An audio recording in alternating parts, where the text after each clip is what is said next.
Et troisième Pâques que Salamana Israël, première maison, na RDC.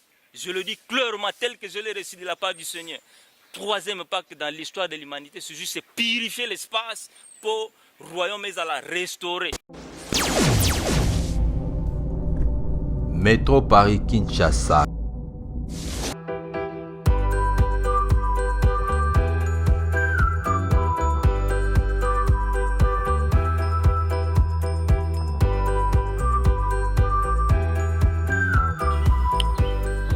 La Bible nous dit que l'homme n'est pas le maître de son souffle. Fidèles téléspectateurs de Métro Paris Kinshasa, bienvenue dans votre émission Oracle de l'Éternel qui est présentée par Percy Dendaka, votre bien-aimé.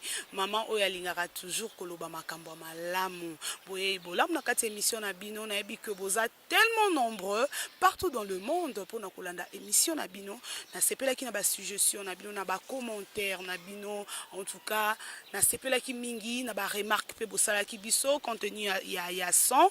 En tout cas, to s'excuser parce que bobi kara ba caprice ya technique hein, bobi musala ezo sama na maboko deux fois moi ba caprice et ça makamwa mes ententes il y a machine na mutu mais il y a un détem tout et qu'on empêcher biso que to continuer que ça la œuvre de Dieu. Toutefois, avant que na présenter les binos pasteur Landou Wongika Bantu ndengalinga toujours koloba que tout temps a componé mobimba pour ça la bien. Donc, on passe dans la transition et puis on se retrouve tout juste après pour continuer notre émission.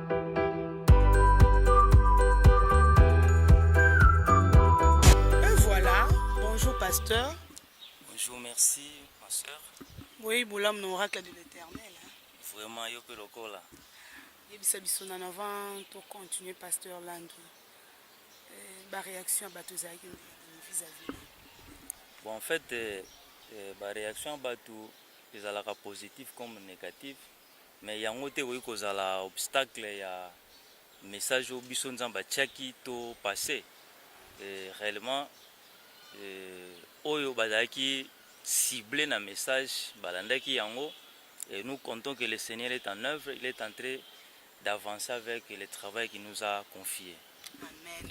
En tout cas, j'aimerais vraiment enlever mes lunettes pour te passer vraiment dans des choses très sérieuses.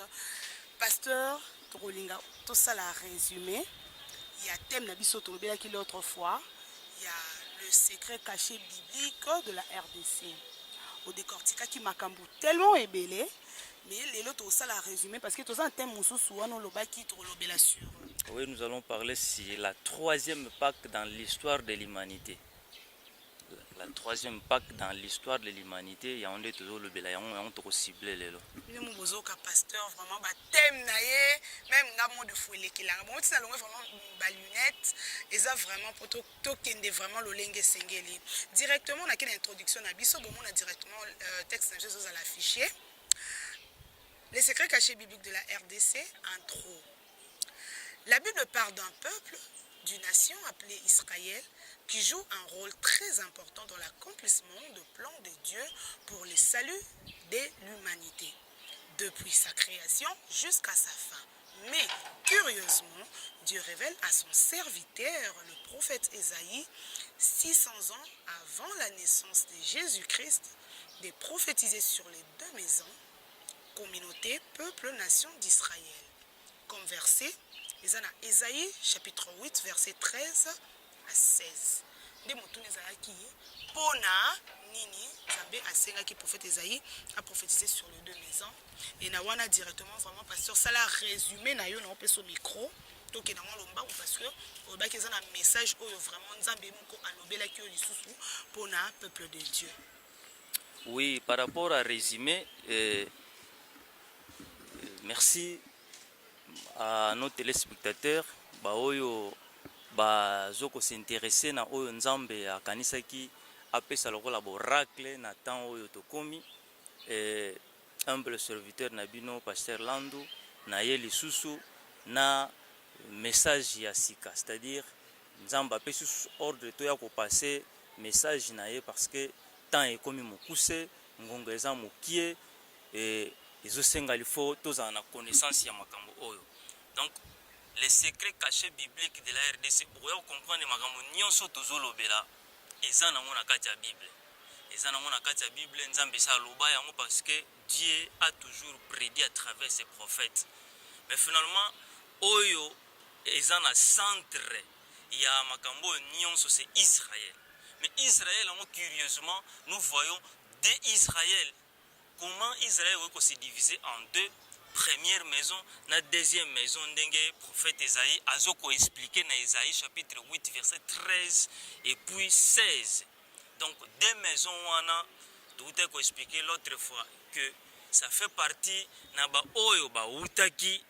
d'au-delà du fleuve de l'Éthiopie, de la carte, d'au-delà du fleuve de l'Éthiopie, Éthiopie ancienne, fleuve de l'Éthiopie, ce qui est carte Éthiopie ancienne, c'est là où se trouve la RDC. Donc le fleuve de l'Éthiopie, c'est le fleuve Congo.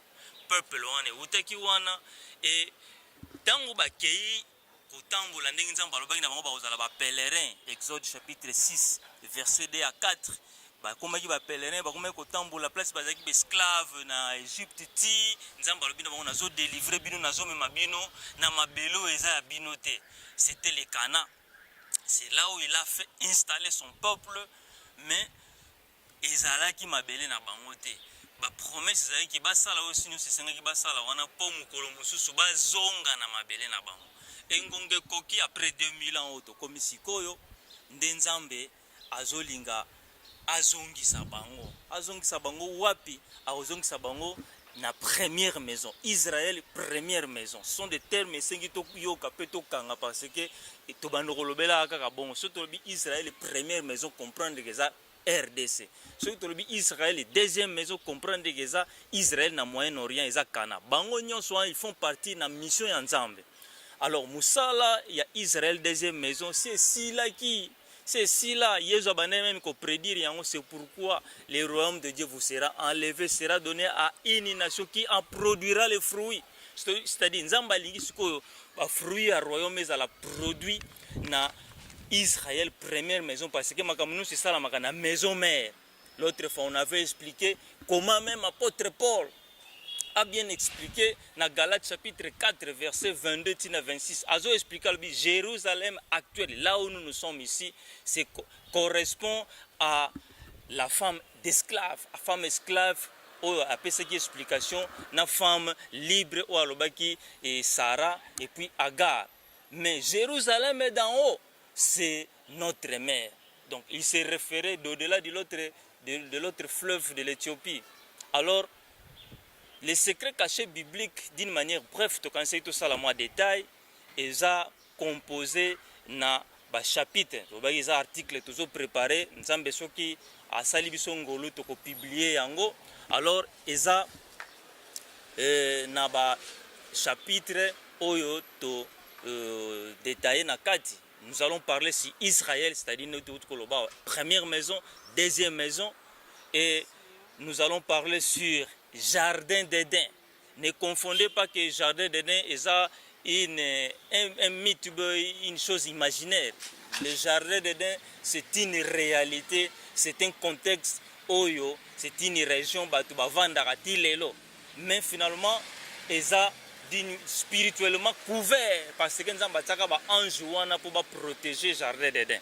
Et Jardin d'Éden wana nzamba zo promettre ete batu ba Israël bakoya ko vanda wana pe bako liambo ma Jardin d'Éden bako zonga lokole ezaki na Jardin d'Éden. On a quatre noms hein. Et puis que toke na moi lombango likambo Jardin d'Éden nazo ebiso ke sali pitopale. Batu balobi pasteur alobi Jardin d'Éden eza forêt équatoriale toto yoka ki bien té. Effectivement Jardin d'Éden eza peut-être une photo là sous prochainement tokolobela kaka Jardin d'Éden. Pasteur eza forêt équatoriale ndo lobaki lo. Na lobaki bien forêt équatoriale eza moko ya ba signe zo de l'exception que Jardin d'Éden za la kan espace wana. Mais Jardin d'Éden c'est une région, c'est un espace oyoyo ezoko identifier un fleuve sortait du jardin, le fleuve eza na côté wana. Donc c'est là où l'explication qui donne la Bible, l'explication Bible dans Genèse chapitre 2 verset 10. Un fleuve sortait du jardin pour l'arroser. Donc place au fleuve bimi pour arroser le jardin, et ça espace il y a mboka moko pété ça mboka belé. Mais place espace sacré, nous voulons parler de la RDC. Mais le jardin d'Eden place Nzamba Salam, espace où on identifie la forêt équatoriale. C'est comme ça que j'avais dit, c'est-à-dire la forêt équatoriale fait partie de l'espace où le jardin d'Eden existe aujourd'hui. Et dans le jardin d'Eden, et ça, chapitre développé, nous allons parler sur Sion. Nous allons parler sur Jérusalem, c'est-à-dire Nouvelle Jérusalem.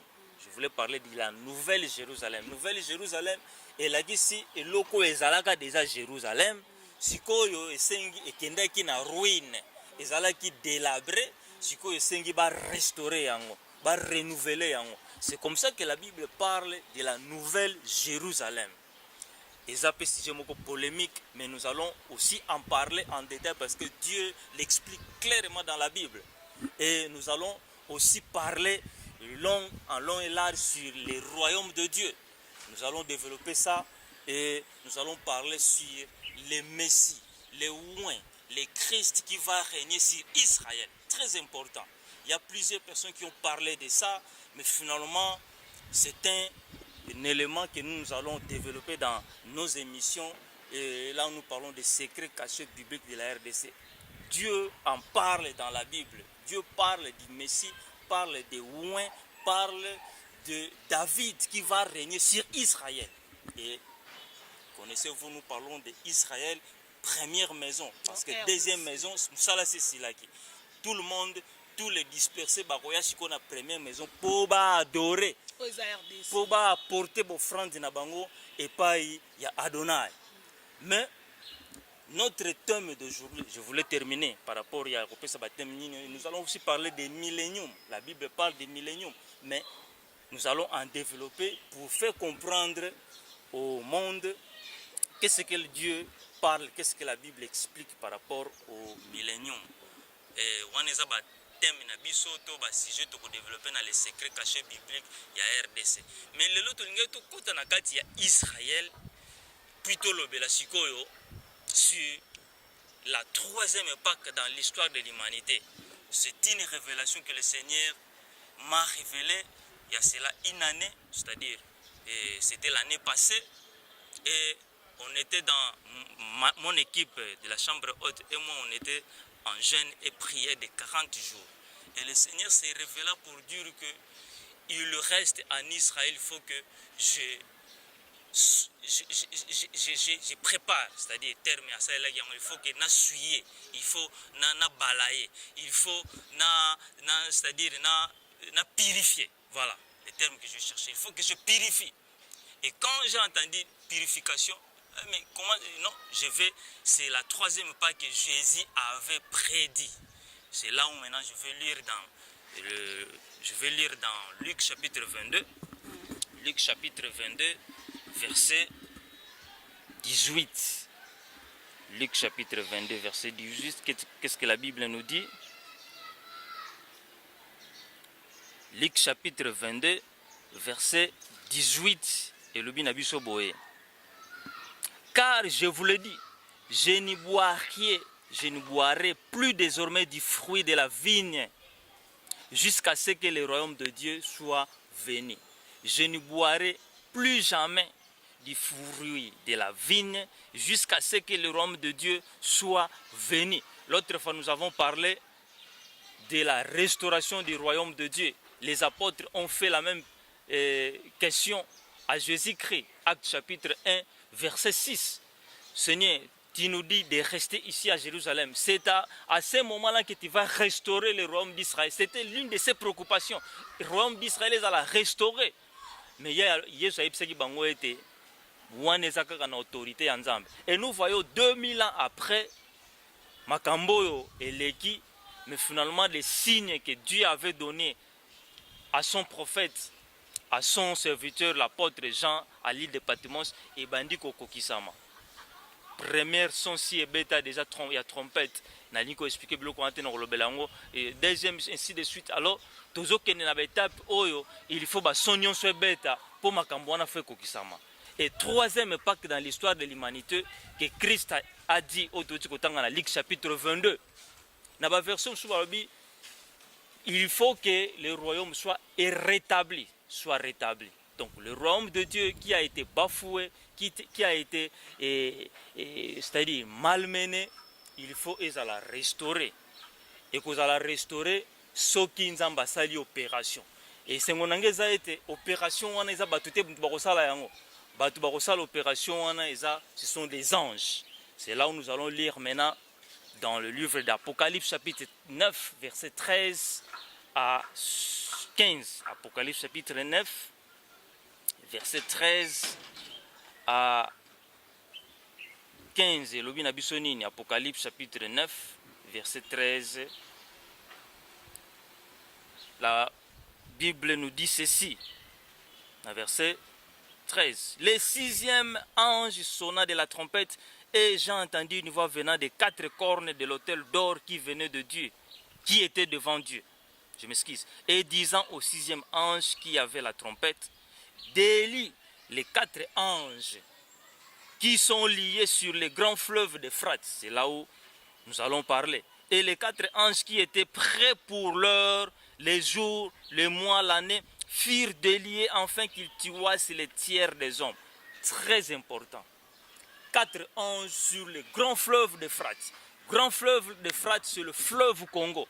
Vous allez comprendre que la deuxième maison, Israël, deuxième maison, c'est le même peuple. Anthropologiquement parlant, le peuple se promène, se déplace, marche avec sa culture.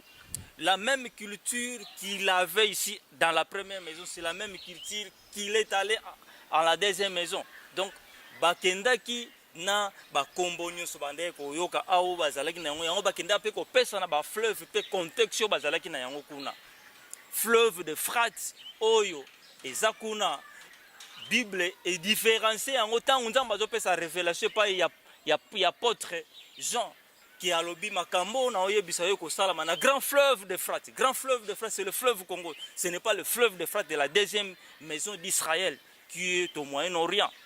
Et quatre anges baza pembeni ya fleuve wana soki ngonge koki soki mukolo koki nzamba ko délier bango po basa l'opération ya tuerie. Je dis bien, j'insiste, tuerie. Ils vont tuer. Ils vont vraiment massacrer.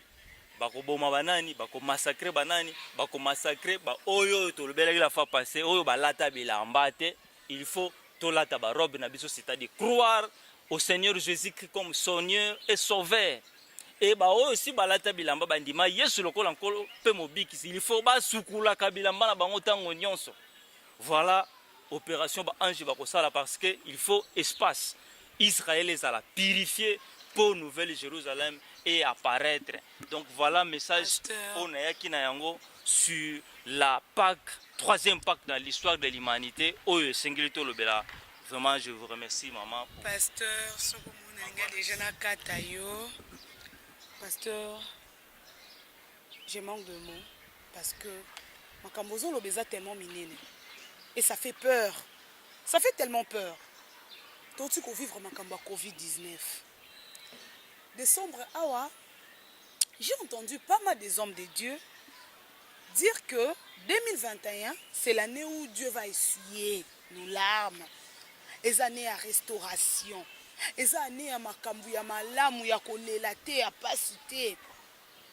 O ebeta maki na 2020, ezaki fimbo nzambe contenu ya bato mabe, mais cette fois-ci c'est l'année de gloire, c'est l'année de grâce. Mais si ko papa tant ozolo ba likambu lisusu ya quatre anges o bako souffler vent. Bako telema côté ya fleuve Congo ya ngwana fleuve de Frate ndenge lobi. Grand fleuve de Frate. Grand fleuve de Frate. Pour nous souffler vent, on a un méchant. C'est un Dieu miséricordieux. Mais pourquoi azo permettre biloko boye salema? Tozo te ya sango malamu.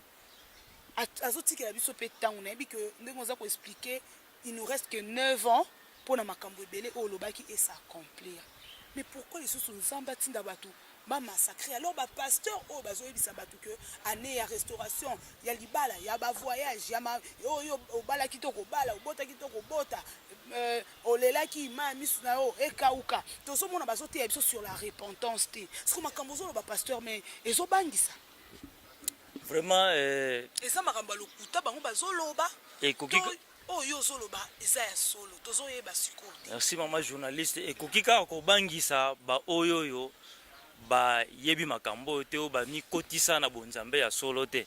Parce que Bible na biso yeso tondimela ndenga mimonisa a éclaira nyonso na Bible. C'est pourquoi nous nous insistons sur les secrets cachés bibliques. Donc tout est clair. Nzamba lobaki na persécution ekoya na makambo nyonso ekosalama ya malamu pe ya mabe. Mais oyo ya malamu tant Bible zoloba ete ba 4 anges baza attachés na grand fleuve d'Euphrate, ils seront déliés quand le temps viendra. L'objectif de ces 4 anges, quand les jours, quand l'heure, quand les mois, quand l'année arrivera, c'est juste pour tuer, c'est pour répandre le sang. Donc bako sopa makila de manière que batu bako kufa. Alors tant message eza bongo nzambe si aloba ba prophète si baloba sikoyo yo ya pour consoler batu que non voilà 2021 eza année ya soki ya nini ya kimia esengo makambo nyonso eleka qui passe covid. Moi le Seigneur m'a dit c'était l'anesthésie. L'anesthésie wana ba médecin ba ko comprendre bien tant auto legisaki na covid to tozolekisa na covid nzamba alobi nanga c'est l'anesthésie. L'opération dans les salamités, c'est-à-dire pire ezoya. Or, tant au pire pe ko ya pour basala mut opération, tout ça, ba longola ndé maladie parce que nzamba na po sa longola maladie. A restaurer royaume ya Israël pour Israël mutu ezana na nini na c'est-à-dire na responsabilité ya ko pesa sali de l'humanité. Christ est venu de Israël pour sauver l'humanité spirituellement et Israël azawana siko pour apesa sali du point de vue physique. Bato faut se retrouver lokola na jardin d'Éden. Wapi nzamba pesaki mutu kolia kovanda na kimia tout ça et c'est l'endroit où le Seigneur veut purifier. C'est l'endroit où le Seigneur veut laver alongola nyonso ya suir akomisa ya malamu. C'est comme ça que la fois passée, la fois prochaine tu kolobela sur la nouvelle Jérusalem parce que quand Israël sera restauré, c'est alors que la nouvelle Jérusalem sera identifiée. Mais pasteur, na kati yote tango yozoloba likambo ya 2020 ezaki anesthésie. Siko tango ba pasteur bazoteyaka biso bongo. Prédication eza na nkutu parce que la minute tozana na posa repentance. Repentance ezate. Ezaka venez voir kindoki panza famille noko na ondoki bimisanga muselekete mpese boma sala bozonga bo. Siko pasteur bozo mema biso wapi. Bon en fait la Bible est claire. La Bible parle Esaïe 40, Ézéchiel 34. Nzamba zolo ba ete tant eleki mingi na pesibino troupeau nanga po bomema mais bozo ko bercer bango malamu, c'est-à-dire bozo ko berger bango bien te. Alors ba pasteur bazo sala musalo esengela ki ba sala te yango même Esaïe plutôt Osée chapitre 6 verset 4 dit que mon peuple périt manque de connaissances. Connaissance, on a connaissance, il y a koyeba nzambe malamu, pe koyeba makambo na ye malamu. Et nzamba zo condamner le big faute ya ba prêtres, les pasteurs qui se sont déguisés à l'ange de lumière mais bazana bango ba pion ya ennemi sont des mercenaires. On nzamba zana posa les bons bergers oyo bakomema ba brebis na bisika esengeli na bango komema yango soki likambo eza ya malamu loba yango eza malamu soki eza ya mabe loba yango eza ya mabe ngana yeko annoncer troisième Pâque dans l'histoire de l'humanité. Première Pâque esalamaki na Égypte, Moïse muta inauguraki yango po bana Israël babima. Deuxième Pâque esalamaki na Israël, deuxième maison na Canaan na Moyen-Orient, Israël actuel. Et troisième Pâque que Salama na Israël, première maison na RDC. Je le dis clairement tel que je l'ai reçu de la part du Seigneur. Troisième Pâque dans l'histoire de l'humanité, c'est juste purifier l'espace pour le royaume à la restaurer. C'est le temps où nous devons nous préparer. Makambo nyonso eza ya mabe, tocha musika, totala mingi nzambe wazolo bana biso pe toyoka nzambe po tozala échapper na kanda wane ko salama tango ba ange ba koleka po basala opération wana. Pasteur, ce que ton ba ange ba koleka po to komi penza na mwa suka, ton ba ange ba koleka po ba boma. Quels sont ces types de personnes ciblées selon la révélation? Parce que ça en globalité. Mais quand on peut décortiquer, pour mutu na mutu bisika avandi, ami lobelake ah na makambo papa tangi hein, nga nazalo boko. Nga loboko c'est qu'il faut na kata. Nga nazalo kolo c'est que le kolo faut na kata. Quels sont ces types de personnes où on zambe azoya ko nettoyer? Mais je crois qu'à l'heure où nous sommes, maman, évangile et espace ya koloba na bata malamu na bata mabe, mais du moins ezoloba ma na ba télévision na ba radio batu bayebi ko différencier malamu na mabe. Oyo eza malamu batu bayebi, oyo eza mabe batu bayebi. Le problème n'est que les gens bakota na kosala mabe et puis et comment la mode de vie na bango bazomona ngo eza normal. C'est le temps de la grâce, mais finalement temps ici là temps ezaka limité. Batu mabe ce sont les méchants que Dieu parle. Ba oyo ba yebi malamu ya kosala ba osala yango te yango nzamba zoloba oza moto te oza malili te na obwaka yo, c'est-à-dire même ba oyo bazana bilamba na uti ko expliquer awa ke o bazana bilamba te za ba bandima nanu Yesu lokola nkolo pe mobixité, il faut balata bilamba bandima Yesu lokola nkolo pe mobix. Mais ba oyo yo si bandima Yesu lokola nkolo pe mobix mais ba mikodi saka na ba poto wana, c'est-à-dire bazo sukula bilamba na bango te, ils ne lavent pas les robes bango pe ba ko échapper te ba kozala balaye. Donc voilà tant oyo senge koka et na kati wana eza na population to race oya ba Magog. La Bible parle dans Ézéchiel chapitre 39 race ya ba Magog, c'est-à-dire eza descendance ya Japhet o batalisaka juste na septentrion c'est juste là le nord bango wana mutu bayaka ko envoyer bayaka pour ba piller juste espace ya midi to place Israël ezali bao ba kokuta mawana ils seront si balaye soko tangi Ézéchiel 39 balobi tina suka esuki tina verset 29 okomona makambo na kati comment les oiseaux du ciel vont s'enivrer du sang. Les oiseaux du ciel vont s'enivrer. Plusieurs prophètes ont parlé de ça. Quand on parle de vautours, ba banda ko circuler pour ba banda ko lia misuni ya batu parce que ba mort et kozala incontable tozana mesure ya ko gérer réalité wana te. Pasteur tozomona pe ba église mususu ba comme déjà ko balanisa batu mwasi na mwasi mobali na mobali tozomona et comme déjà batu comme déjà pe ko bénir tozomona awa ba na église. Mais moi je connais, il y a pas mal de personnes qui sont lesbiennes. Mozomona na église ba pesa epetache o arobongo la rara mutema. Il y a des personnes où tozomona que oyebi ke wana ti oyebi ke sœur wana ndenga za wana a vivre en escroquerie. Mais ozo continuer ka kolia mbongo na ye. Mais na kolia mbongo na ye wana ozo ko rappeler côté sur la repentance te. Et ça rara ke yakatika dim na yo ngana bondeli pono monte ke bino pe ba pasteur quelque part papa bozo ko vraiment ko prendre tâche na bino en main te yango zo mona le peuple de Dieu bazo sala éparpillé. Ya on a uti koloba maman, vous avez raison, pleinement raison de dire ça. C'est pourquoi d'ailleurs yemoko nzambe azozwa charge alobi na kozwa charge ya troupeau na ngai moko akozwa yango, c'est-à-dire alingi susute ono pasteur tel o kuna pasteur na yemoko akozwa charge ya troupeau na ye, il va établir qu'un pasteur.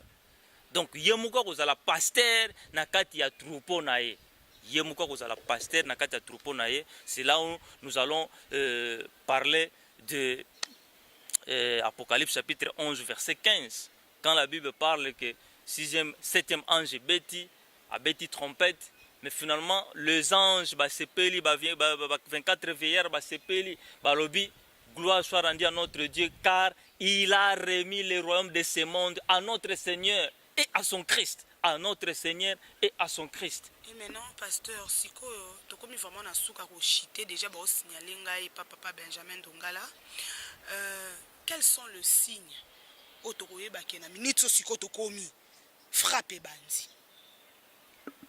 En fait, quels sont les signes? Parce que tu as déjà na COVID-19 faut bien y avoir anesthésie. Siko signe nini pena tant to banda ko tala biso moko bana nzambe na ba o bazo tia tembe ti tozo sala boye et ça pena ba Saint Thomas o alobi na ngai no ma pasteur alo ba kosi vu que na eu ba déception mingi na ba pasteur parce que ebele to même na ba YouTube tozo mona mingi moi musu ba kanyena mwasi ya batu na ndaku ebele ba commettre ba bavure ba BBC vraiment image ya ba sala na nzambe na bi ke na kati bleu ezali ivre pas yaka ko s'infiltrer parce que je suis chrétienne naza païenne mais quand peut papa ko fongola ba na nzambe et puis ko fortifier ba o ici ba lembi et ba signe wana mais quand peut ko loba so si nzamba révéler que so ki to komi na tambo ko komi quand même ko mona boto bité be épidémie et ko za ba mort subite et ko za la nini en fait En réalité, phénomène wana tango ekosalama eloko kaka tobando remarke bato bazokufa bato bando kufa mutu aoboma bango ngai na yo tokoyeba te personne a vu. Les anges sont des êtres surnaturels, donc être surnaturel moyen otouche palpe eza te, mais balobi ba ange wana mutu bakozala détaché pour basala opération. Donc tant na bango ekosalama, moi je dis et je répète que les signes sont là. Tant Nzambe, Dieu ne se révèle pas dans sa totalité à l'homme. Même moi qui je vous parle, le Seigneur ne s'est pas révélé totalement, complètement, intégralement à moi. Mais finalement, il reste avec son petit secret pour Alex Azaka Nzambe. Donc je ne peux pas vous dire quand est-ce que cela va arriver. 1000 ans devant Dieu, c'est le jour moko eza lokola 1000 ans. Mais finalement, par rapport à ce qu'il avait dit à son prophète, l'apôtre Jean, na il y a Patmos, ba signe eza déjà wana. Donc ba signe eza wana, moi je crois que premier ange ici a sonné déjà trompette. Premier ange a sonné trompette, ba bitango ko sonné trompette wana, ça y to komona ba ver nyonso, ba zambe kozika. Et puis moto wane ko bima lokola makila, qui n'a pas accompagné le feu qui s'est brûlé na Europe, na Amérique et puis na Australie. Et Nzamba a promis que place Israël ezalaka ekozala exempté. Afrique ezana zamba lokola Amazon azana mais Amazon ezwaki moto mais forêt équatoriale ezwi moto te. Et kotikala kozwa moto te parce que c'est un lieu sacré. Donc voilà ce qui permet en sa sonna. Et la Bible parle de 1260 jours. 1260 jours wana etikalingana yoto sala calcul. Eza tango makambo ya Covid ebandaki to tozokende wapi. Mais finalement makambo wana se kosalama na calcul ya 42 mois pe 3 ans et demi. Donc yango tozokoloba pe tozoko insister. Message ngana yenango eza ete sukulaka bilamba na yo. Po makambo ngo tango omona noko na ya kufi, tataleki na yo kufi, mama na yo kufi, yo loba kaka gloire à Dieu parce que makambo no soko lobi ekokisa maka ngai o angeza par pot bisono tuzaki na tanto ndima Yesu lokola nkolo mo biksi. Crois au Seigneur Jésus-Christ comme Seigneur et Sauveur particulier dans ta vie. Okomona o nyonso Nzambe alakaki oko échapper na yango okozwa grâce. Et puis ce que je voulais encore marteler c'est juste makambo na zolo ba oyo ezana ba oba komona yango na ba songe, ezana ba oba kozwa yango na ba vision, ezana ba oyo ba kozwa yango na ba révélation. Donc, ce sont les choses que le Seigneur veut réaliser dans les prochains jours. Il faut tous alerter. Troisième Pâques dans l'histoire de l'humanité. C'est sérieux, il faut se préparer pour que tout échappe na kanda ya Nzambe wana, surtout biso génération oyo. Que Dieu vous bénisse. En tout cas, peuple de Dieu, je manque le mot. Comme j'ai toujours l'habitude de vous le dire, l'homme de Dieu a tout dit. Ça fait peur, mais à ceux-là qui ne croient pas à la parole de Dieu. Toi qui aimes demeurer dans la vie du péché, sache-le bien que nous tendons déjà vers la fin. C'est le soir, hein, papa. Tozo kende. Ozoko bala moibi, na kindoki, na kindumba, ki lesbianisme. Yo lingi masanga makasi, ko fumer, ozo baketi kanga na tetuka yaya. Mais sache-le bien qu'un jour il t'appellera en jugement. Il y a ceux-là au baebinga. Avant, dans sa chronique musicale, je faisais l'honneur d'Akoloba Satan. Parce que de ce côté-là, on n'adore pas Dieu. Mais le jour où je me te dis qu'un jour je quitterai cette terre de vivants, je me te dis de me repentir et de donner ma vie à Jésus. Je vous aime autant. Nous sommes arrivés à la fin. Pasteur Landou, Ongika Bantou, il va bel et bien donner son numéro, hein, papa. Oui. Avant que toi aussi sa émission à Bisso. On peut ce numéro de notre téléphone. J'ai dit un grand merci à Tantine Sandra Batata. A aidé Bisson à ma chaise, en 8e rue. Cité verte, donc Banagnon, sur la cité verte partout dans le monde. En tout cas, Mikolo Plateau Nabissondé Yangoyo. J'ai dit un grand merci à mon équipe technique. Je vois Benjamin Ndonga là, qui travaille au four et au moulin. C'est un tonton bien. Il se donne vraiment pour que Métro Paris Kinshasa. Et ça, là, toujours Moussa Lango Kitoko. J'ai dit un grand merci à papa Picard. Lui, il aime qu'on l'appelle Picard. Hein? Papi Ndonga là, mon boss. Je vous aime beaucoup. Ainsi que madame Nadine Ndonga là. Je vous salue. Que le Seigneur vous bénisse. Ngala pasteur, tu comme vraiment na souka, papa au petit numéro de téléphone et puis. Oui, numéro. La page. Numéro Nabiso est à plus 243 84 74 02 580. On est dans le numéro tout ça là, na WhatsApp, c'est-à-dire on a soko bengi ozwi ngai moko soko komeli ngai na WhatsApp na ko répondre yo ozana préoccupation manifester yango na lisungia molimo mosantu to koyeba ko répondre bino voilà. En tout cas, pour me contacter, veuillez contacter notre chaîne Métro Paris Kinshasa et ainsi que ma page Facebook Percé Dondaka Labaobet. Même sur Facebook, si tu tapes Percé Dondaka, vous allez directement me contacter. Mais si vous avez besoin de m'écrire ma suggestion aux appels na oracle de l'Éternel, aux un message au lancé de la part du Seigneur, aux chantres de l'Éternel, aux pasteurs, aux évangélistes, aux appels mondimi, menzambe a révélé yaka, toko décortiquer, toko tala ceux qui ezali de vrai, toko faire passer en haut afin que libota nzambe bazala nourri, que le Seigneur vous bénisse, mais je veux finir avec la prière de notre pasteur. En tout cas, l'autre fois j'avais oublié, mais il a dit ceci. Voilà, pasteur, prière, les a brochir, hein?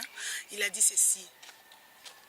Donc, comme conclusion, ma prière est que le Seigneur nous illumine tous afin de comprendre son plan caché pour la RDC. Seule réserve pour la solution du salut de l'humanité sur tout le plan.